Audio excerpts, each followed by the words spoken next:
Hello, hello, my friends. AmyR here with Prairie Paper and Ink. Welcome back to my face and my card making space. And another installment of my slight obsession with Simon Says Stamps Mushroom Stems Wafer Dies. If you're new here, hi. I'm obsessed with this die set. I don't know why. I really don't. But I have done many videos. I just checked before I started doing all my editing because I wasn't sure what number I'm at, and I'm at over 24. So, again, if you're new here or if you've missed any, I will post a link to my playlist of all the videos I've done using this die set. And it was mentioned in a recent live stream. People were asking about it, and I was like, I was just waiting for the set to be back in stock because it was out of stock, and I got a notification that it was back in stock. So I was like, got to making my card. And again, I was very heavily inspired by Debbie Hughes. I've talked about her a lot on this channel. I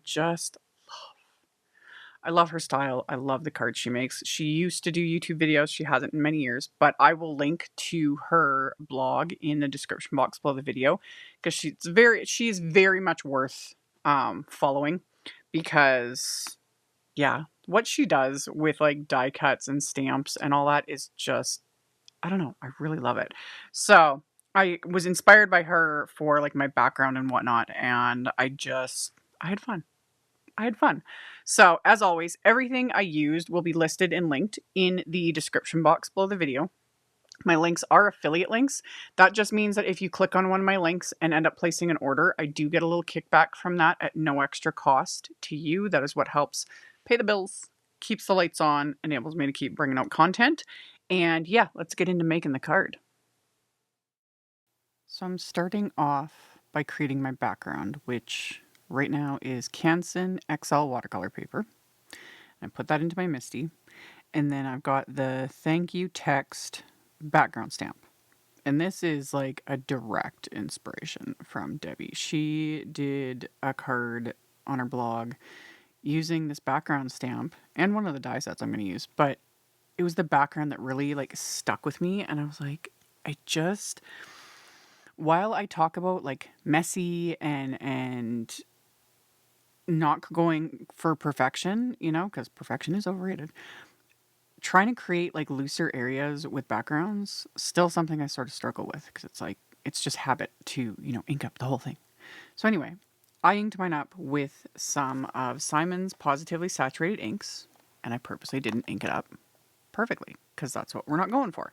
And the specific colors I used, I'll have them linked, but I used FAWN, ASPEN, Cookie, and WOODSY. And I'd stamped it once, and then I inked it up a little bit again with the ASPEN ink, like the sort of a sage green sort of a color, and just stamped it a second time. And then, because these inks are water reactive, I'm going to just like spread out my little flour sack towel so I don't get water all over my desk. I'm going to splatter this with water, which on camera isn't going to look like much. In real life, though, you can start to see the color being lifted. Now, this is going to vary depending on what inks you're using and what watercolor paper. I know in Debbie's blog post, she said she used distress inks for hers, which I think would be even like more reactive because that's what they're supposed to be. So yeah, it's always fun to kind of like try it out, take the inspiration and then use what you've got and fiddle, even though I of course have all the distress inks, but I have been very much on a positively saturated ink kick lately. So I splattered with water heavily. I'd let it sit for just a little bit, and then I was taking paper towel and pressing it in, and it was like lifting up some of that ink. So it just continues to create this like kind of jaggedy, uneven background. And then I'm going to take some white gouache. I'm going to put that on my palette. I'm going to water this down, and I'm going to water it down a little bit extra. The more you water it down, the thinner the consistency, and also the less opaque it gets, so a bit more transparent. So this will also, again, not show up a whole lot on camera, but in real life, the splatters I make with the gouache, because it's so watered down, also kind of interact with the inks and absorb and move it around a little bit. So it just continues this like very loose, messy sort of background. I like it. Debbie's a genius. She really is. So after I splattered heavily. I used up like all of it off my palette. I set that background aside to dry. Now I'm using, again, for all of this, I'm using just Canson XL watercolor paper. So for this, I am taping this panel down because this I'm going to add a lot of water. And when you start adding a lot of water, the paper will start to curl and everything runs off and it's not a good time. So I taped it down to just a hardboard with some low tack tape. Painter's tape works great too. And I've got, this time I'm using Positively Saturated re-inkers, which I've used in many videos recently, doing things just like this or to watercolor with, etc. The thing you need to remember, whether it is these re-inkers or just any brand of water reactive re-inkers, these have additives in them because they're meant for ink pads. Like they are meant to re-ink your ink pads. So you just need to make sure you're adding water. Like, don't go in and paint directly with the re-inker. Like, I mean, you can do whatever you want, but just don't be surprised if it doesn't dry or if it takes like literal ages to dry because re-inkers, your ink pads aren't supposed to just dry out, really quickly. So I really like painting with re-inkers though, because you get much more concentrated color, which is just fun. You can get a similar look just smushing your ink pads, which I've done in a bajillion videos. That works as well. However, having the re-inkers, like I said, just more concentrated color, and it only takes like a drop or two. So this background is intentionally a hot mess. Although when it was completely done, I kind of like how it turned out. However, I wasn't aiming for, a pristine background because this isn't my background. I'm going to die cut this. And this is something that I highly recommend people try it out. Canson XL watercolor paper is pretty cheap. And if watercoloring or just, mucking around in this sort of way, like intrigues you, do it. Have fun with it. Create some backgrounds. And if you don't like them, die cut them. Because, sometimes things just don't turn out or they look weird or whatever. Die cut them. It completely changes it and you wouldn't know what it came from. So I mucked around, as you can see. I was splattering and doing things like just making a grand old mess, and it was fun. To that I added some Gansai Tambi, my gold watercolor, and I did a lot of splattering while things were wet, which I've talked about in some of the other recent videos I've done. When you splatter onto something that's wet, the splatter immediately sort of dissolves and moves. So if you want your splatter to be defined, make sure your background is dry. But I didn't want that with this. I wanted things to move, especially that gold. I love how that gold just kind of diffuses itself and then it's beautiful. I love it. So I'd let that dry and I set it aside to fully dry. And I took 2 more panels of the Canson XL watercolor paper. These ones are a bit smaller because I don't need as much space because this is what I'm going to die cut the mushrooms from. And I'm going to again use re-inkers with the exception of this first little one I'm going to do. I'm going to use a couple of re-inkers, but I'm also going to use the WOODSY ink pad. I'm just going to smush a little bit because I was like, this is a good neutral color. I need to play with my neutrals more. I always, I go for the color a lot. Neutrals have their place. They're great. I use them a lot, but full on neutral backgrounds, I don't know what it is. I really like how this one just worked. The way the inks did their thing. This is another reason why I tell you guys just play.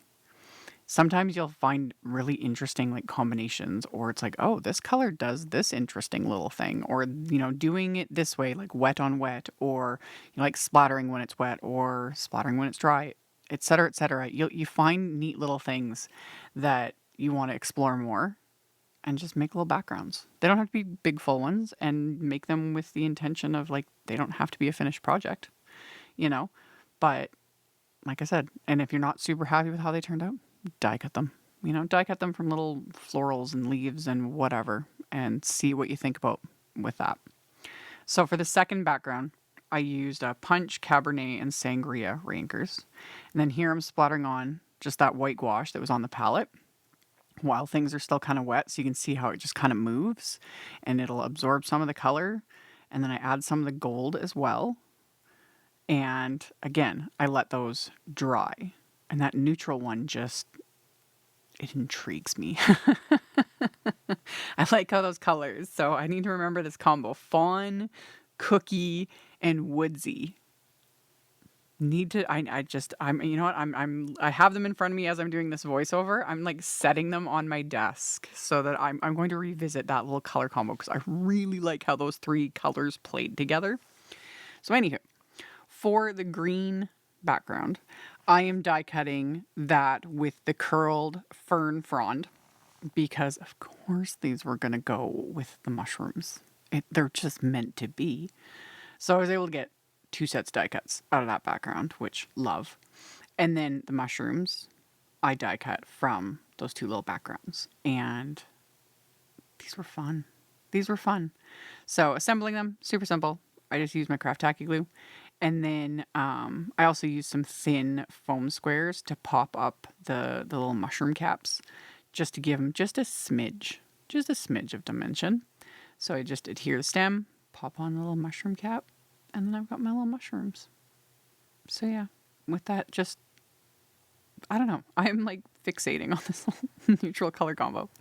So once I got those assembled, I took one of the more A2 rectangles wafer dies, and I'm going to die cut that background I did originally. I'm going to die cut this down so it's going to be smaller than an A2 card front. So I die cut that, and my card base is going to be a top folding A2 note card. So I can let some of these like die cut elements kind of hang off the edges. And I don't know who this person is anymore. Because I've talked about this I've mentioned this a million times. Like, I do not muck around with like trimming little tiny strips of foam tape, things like that. I always say, I was like, I ain't got time for that. I don't have the patience for that. Nope. And there we go. I'm going to do it. I will say I kept this very simple. I just trimmed narrow little strips of the Big Mama foam tape and only put them behind like the spines of these little die cut fern fronds. Because again, I wasn't going to do, a bajillion little finicky pieces. So I just trimmed down a few little strips of the Big Mama foam tape to stick behind just 2 of these. That first little fern frond, I just adhered directly to the background with the craft tacky glue. And then these 2 remaining ones, I'm going to pop up with this little bit of foam tape. And yeah, and if you take the backing off foam tape, and it doesn't have to be the Big Mama, like any brand of foam tape, if you take the backing off, it's flexible. So you can curl it, bend it if you're doing like a circle, whatever. Yeah, just remove the backing. It's sticky and annoying doing that, but it works. So once I got those adhered into place, I can then pop my mushrooms into place, which I just use, again, a combination of just thin foam squares and the craft tacky glue, because now I'm getting a bit of dimension being built up here. And then same thing with the smaller ones. I ended up trimming down just thin little foam squares to put behind the stems to give them a little bit more stability. So get those adhered into place. So I've got my little mushrooms and my little fern fronds. And then, of course, we're going to add some more splatter because that's just what I do. So I'm going to add some black gouache splatter to this. And not very conservatively because, as usual, when am I light-handed with anything? So I put some black gouache onto my palette, added a bit of water to thin it out, and then started splattering this onto this little card front here. And yeah, couldn't stop to save my life. So added a fair bit of that to this little panel, and then immediately cleaned up my brush because that black gouache will stain everything in sight. And then for my sentiments, this is the Reverse ICU Easy Strips by CZ Design. I used these in a previous video. And they're pre-printed sentiment strips, and they coordinate with the Easy Strips wafer die, as you can see. So you just run that panel through with that wafer die, and it die cuts all of them. Love. And then whatever ones I didn't use, I put back in the package, and then I can just do things like this, and I don't have to bother die cutting. It's like they're done. I did edit this one down a little bit. I just cut the ends off each side just to make it a little more narrow. And then I took just a black Copic marker to run along the edges of this. This just covers that exposed white cardstock and makes it look a little cleaner, a little more finished. And the other one I didn't bother with because it's going to get adhered to the inside of the card and it won't be as obvious. So I'm going to pop this into place with, again, I'm going to actually stack a couple little foam squares here just to even everything out. Because like I said, I've got like dimension going on between the little fern fronds that I popped up like a crazy person and my little mushrooms and whatnot. So it says sending hugs, and you open the card, big hugs. And I was like, that actually works. That makes this card work for just like a friendship, thinking of you. This would also work as a sympathy card, kind of like any occasion, you know, just sending hugs, big hugs. So on the inside of my card, which is Nina Desert Storm cardstock, just one of my favorite craft cardstocks, I adhered the remaining little fern frond, and then I adhered that big hugs sentiment. And then I'm going to pop the card front onto the card base with Big Mama foam tape, which I fiddled with removing the backing paper. I had the adhesive lifter tool sitting right beside me, but I was like in the home stretch, not thinking. But anyway, got that adhered. And then as my final little bit of embellishment, I have Simon's Pawsitively Dazzling Gems in Butter. That's the shade. They're basically gold. Because the gold ones are a different, they're more like a warm gold. And I get finicky with, like, and picky with these. So I added a few of those and adhered them into place with craft tacky glue. And that finished off this card. So we've just got like splatter and shimmer and bling and my little mushrooms. It makes me happy. So, like I mentioned in the intro, I'll have links to all the things in the description box below the video. And then I'll put a link to that playlist in the very end screen at the end of the video that you can check out if you're interested. Thank you all so very much for hanging out with me, for thumbs upping and commenting. Subscribe if you haven't. I'd love to have you. And I'll see you all very soon in the next one. Bye. Thank you so much to my amazing Patreon supporters. For anyone that might be interested in joining my Patreon community and supporting me, the link to my Patreon is in the description box below the video.